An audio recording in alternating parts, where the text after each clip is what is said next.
주님 앞에 나아갑니다. 주의 흘린 보혈로 정케 하사 받아주소서. 날마다 주를 찬송하겠네.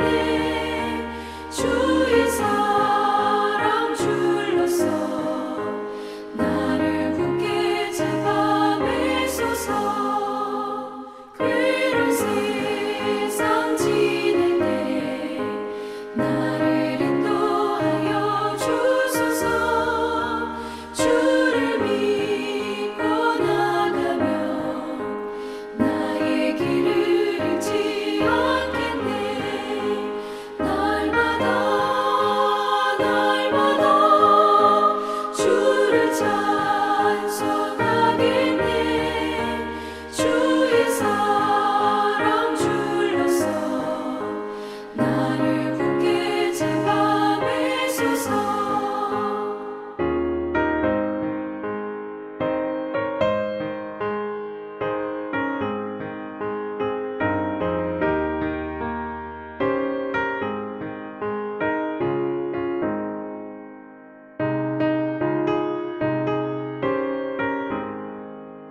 세상 살아갈 때 주를 더욱 사랑합니다. 밝아 빛난 천국에 나의 영혼 들어가겠네. 날마다 주를 찬송하겠네. 주의 사랑 줄로서 나를 굳게 잡아매소서. 아멘.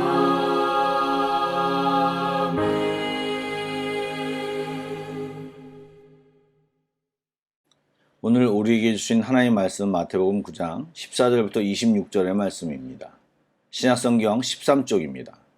마태복음 9장 14절부터 26절의 말씀을 드라마 바이블로 낭독합니다. 그때 요한의 제자들이 예수께 나와 우리와 바리새인들은 금식하는데 어찌하여 당신의 제자들은 금식하지 아니하나이까? 혼인집 손님들이 신랑과 함께 있을 동안에 슬퍼할 수 있느냐? 그러나 신랑을 빼앗길 날이 이르리니 그때에는 금식할 것이니라. 생배 조각을 낡은 옷에 붙이는 자가 없나니 이는 기운 것이 그 옷을 당기어 헤어짐이 더하게 되며 새 포도주를 낡은 가죽 부대에 넣지 아니하나니 그렇게 하면 부대가 터져 포도주도 쏟아지고 부대도 버리게 됨이라. 새 포도주는 새 부대에 넣어야 둘이 다 보존되느니라. 예수께서 이 말씀을 하실 때에 한 관리가 와서 절하며 이르되 내 딸이 방금 죽었사오나 오셔서 그 몸에 손을 얹어 주소서. 그러면 살아나겠나이다. 예수께서 일어나 따라가시매 제자들도 가더니 12해 동안이나 혈루증으로 앓는 여자가 예수의 뒤로 와서 그 겉옷가를 만지니 이는 제 마음에 그 겉옷만 만져도 구원을 받겠다. 예수께서 돌이켜 그를 보시며 이르시되 딸아, 안심하라. 내 믿음이 너를 구원하였다. 하시니 여자가 그 즉시 구원을 받으니라. 예수께서 그 관리의 집에 가사 피리 부는 자들과 떠드는 무리를 보시고 물러가라. 이 소녀가 죽은 것이 아니라 잔다. 하시니 그들이 비웃더라. 무리를 내보낸 후에 예수께서 들어가사 소녀의 손을 잡으심에 일어나는지라. 그 소문이 그 온 땅에 퍼지더라. 안녕하세요. 새벽 예배가 시작되는 화요일 아침입니다. 또 벌써 2월달입니다. 우리 하루하루 삶 가운데 주님이 함께 하시는 복을 누리는 우리 모두가 되기를 예수님의 이름으로 축복합니다. 아멘. 오늘 말씀 처음 부분을 보면 요한의 제자들이 등장합니다. 여기 요한은 예수님의 제자 요한이 아니고 세례 요한을 뜻합니다. 세례 요한의 제자들은 당시 선각자들이었습니다. 메시아의 길을 예비하도록 쓰임받았던 세례 요한의 제자들은 세례 요한으로부터 예수님에 대해 또 그분의 역할에 대해 얘기를 들었던 사람들입니다. 비록 지금 자기들의 스승이 헤롯에게 잡혀가 있지만 나름대로 프라이드를 갖고 무리를 유지하고 있었던 것 같습니다. 그런데 딱 거기까지였습니다. 세례 요한이 주님의 오심을 증거했지만 그 제자들은 그의 말에 진정한 뜻을 이해하지 못했고 예수님을 따르기보다는 금식 같은 옛 언약에 묶여 있었습니다. 예수님이 세간에서 마태를 불러 제자를 삼고 그의 집에 들어가 식사를 나누며 교제할 때 그들은 다가와 질문을 했습니다. 우리와 바리새인들은 금식을 하는데 당신의 제자들은 왜 금식을 하지 않습니까? 당시 유대인들에게 있어서 금식은 중요한 전통이었습니다. 그래서 웬만한 사람들은 일주일에 2번, 보통 월요일, 목요일 금식을 했다고 합니다. 금식하는 날에는 물도 먹지 않았다고 합니다. 그런데 예수님의 제자들은 금식을 하지 않는 것을 요한의 제자들이 보고 묻고 있는 것입니다. 세례 요한은 예수님을 귀하게 여기며 자기는 쇠하여야 하고 예수님은 흥해야 하는 분으로 말하였는데 그 제자들은 사람들이 잘하는 당짓는 것에 마음이 빼앗긴 것 같습니다. 그리고 요한복음에 그들이 말하는 뉘앙스를 보면 예수님과 제자들을 자신들의 경쟁자로 보고 있었던 것으로 보입니다. 오늘 읽은 본문 앞쪽에 보면 바리새인들이 왜 선생은 세리와 죄인들과 식사를 하느냐는 질문을 했는데 세례 요한의 제자들도 뉘앙스와 타이밍으로 볼 때 이 질문이 단순한 궁금증을 해결하기 위한 질문으로 보기는 어렵고 뭔가 딴지를 걸고자 하는 마음이 엿보입니다. 그런데 그런 질문을 받은 예수님은 그들에게 대답을 해주셨습니다. 그 답변을 질문으로 대신하셨습니다.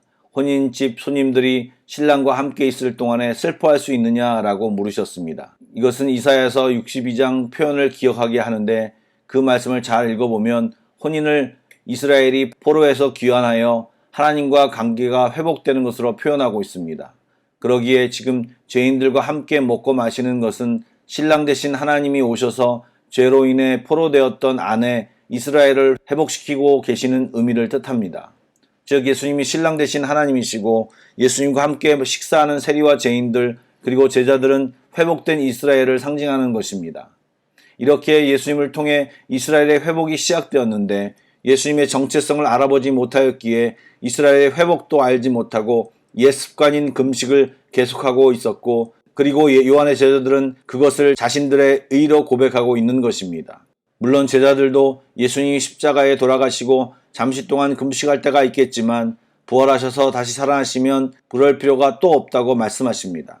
그러므로 주님은 세례 요한의 제자들과 주위의 무리들에게 새 시대의 도래, 복음 시대가 왔음을 말씀하시며 2가지 비유를 들어 계속 설명하십니다. 첫 번째가 옷수선 비유입니다.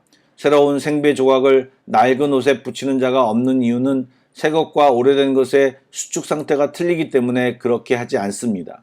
같이 붙이면 전체 옷이 망가집니다. 즉 메시아로서 예수님의 역할은 유대 전통의 약한 부분을 보충해 주는 정도가 아니라 근본적으로 회복시켜 완전한 새로운 시대를 여는 사역의 주인공이 예수님이었습니다. 즉 예수님이라는 생배를 낡은 옷에 덧댈 것이 아니라 아예 새 옷을 만들어야 함을 이야기하고 있는 것입니다.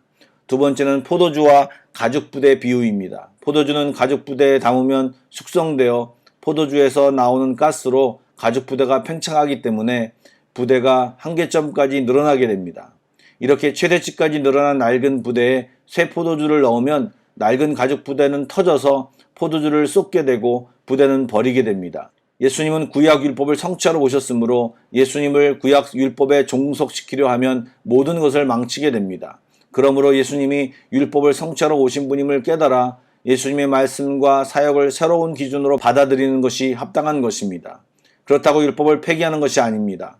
그 율법의 정신을 그대로 담고 더 심화되고 근본적인 예수님의 가르침과 말씀을 받아 따르고 살아가는 것이 우리에게 주어진 새로운 시대의 율법, 복음인 것입니다.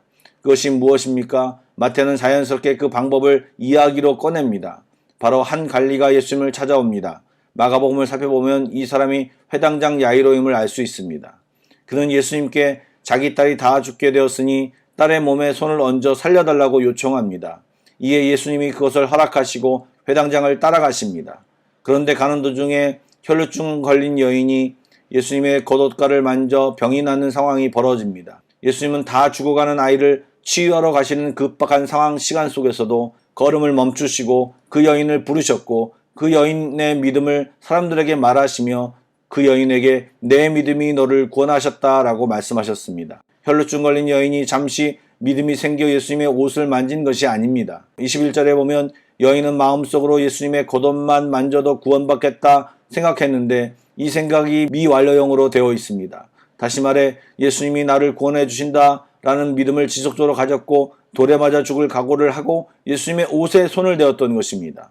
주님은 그녀의 믿음을 드러내며 사람들에게 믿음으로 얻는 구원을 가르치고 계시는 것입니다. 연이어 예수님은 관리의 집으로 가셨는데 아이가 죽었습니다. 사람들은 죽었다고 이제 장례치를 준비를 하고 있는데 예수님은 소녀가 죽은 것이 아니라 잔다라고 말씀하셨습니다. 그리고 무리를 내보낸 뒤에 소녀의 손을 잡았습니다. 그러자 소녀가 살아났습니다. 그런데 여러분, 신기하게도 이 두 상황 모두 다 예수님이 부정해질 수 있는 상황이었습니다. 혈루증 걸린 여인과 접촉하는 일도 부정하게 되는 일입니다. 죽은 시신을 만지는 일도 부정하게 되는 일입니다. 그러나 예수님은 그런 것에 부정해지는 분이 아니십니다. 그분은 하나님이십니다. 그리고 그 부정함은 사라지고 구원받는 믿음은 믿음이라고 선포되었습니다. 12해 동안 못 고쳤으니 예수님은 못 고칠 거야. 또 이미 죽었는데 예수님도 소용없어 라는 한계와 상황, 조건을 내려놓고 믿음으로 반응하는 자에게 주님은 구원을 보여주신 것입니다. 앞에 바리새인들과 요한의 제자가 얽매였던 율법에 관계된 내용들이 이 상황에 녹아들어가 있습니다. 이론적으로 말씀하신 이야기가 이제 실제 상황으로 나타나 보이는 것입니다. 율법의 틀에 박혀 있으면 주의 능력과 주의 행하심을 내 삶 속에서 일하심을 보지 못합니다. 오히려 부정해진다고 피할 수 있습니다. 그러나 우리는 믿음을 발휘하여 율법을 뛰어넘는 믿음의 역사를 봐야 합니다. 성 어거스틴은 이렇게 말했습니다. 믿음은 아직 눈에 보이지 않는 것을 믿는 것입니다. 그리고 그 믿음에 대한 보상은 당신이 믿은 대로 보게 됩니다. 라고 말입니다. 혈루증 걸린 여인과 갈리는 눈에 보이지 않는 것을 믿었습니다. 많은 사람들이 말도 안 된다고 하는 그 한계를 뛰어넘어 믿음을 발휘했습니다. 그런 믿음의 보상으로 병이 치료되고 죽은 딸이 살아나는 영광을 경험했습니다. 여러분, 우리의 삶 속에서도 이런 믿음의 경험들이 오늘날에도 일어납니다. 한계 속에 갇혀 있지 말고 믿음으로 도전하여 새 시대에 주님과 함께하는 세상을 경험해야 합니다. 너무 거창한 것부터 하지 마시고 나의 삶의 문제부터 하나씩 도전해 보시기 바랍니다. 믿음으로 두려움을 몰아내고 나의 죄된 습관을 몰아내고 내 지긋지긋한 상처, 안 될 거야라는 부정적인 생각, 내 나이만큼 겪으면서 가졌던 경험을 뛰어넘어 주님이 보여주시는 믿음의 세계, 우리의 믿음의 보상을 다 보고 경험하는 우리 모두가 되기를 축복합니다. 아멘. 기도하시겠습니다. 주님, 오늘도 우리 한계 속에 갇혀있는 삶을 벗어나 믿음의 세계로 초청하시는 주님의 말씀에 반응하게 하여 주옵소서. 자꾸 머뭇거리게 하고 이것이 될까라는 생각을 내려놓고 손 내밀어 주를 만지고 믿기만 하라고 하는 주의 음성에 아멘으로 화답하며 순종하여 주님께 나아가는 우리들 되게 하여 주시옵소서. 주님이 이끄시는 내 삶, 주님이 이끄시는 내 가정, 주님이 이끄시는 한마음교회가 되기를 소망합니다. 주여, 우리에게 믿음의 마음을 부어주시고 믿음으로 반응하는 우리 모두가 되기를 소망합니다. 아픔으로, 두려움으로, 불안함으로 힘들어하며 믿음이 없어 혹 딱딱한 마음으로 있는 우리들의 성도들이 현재 있다면 긍휼히 여겨 주시옵소서. 회복시켜 주시옵소서. 달리다 쿵하게 하여 주시옵소서. 예수님의 이름으로 기도드립니다. 아멘. 찬양 한 곡을 묵상하시고 계속해서 합심기도와 개인기도로 나아가겠습니다.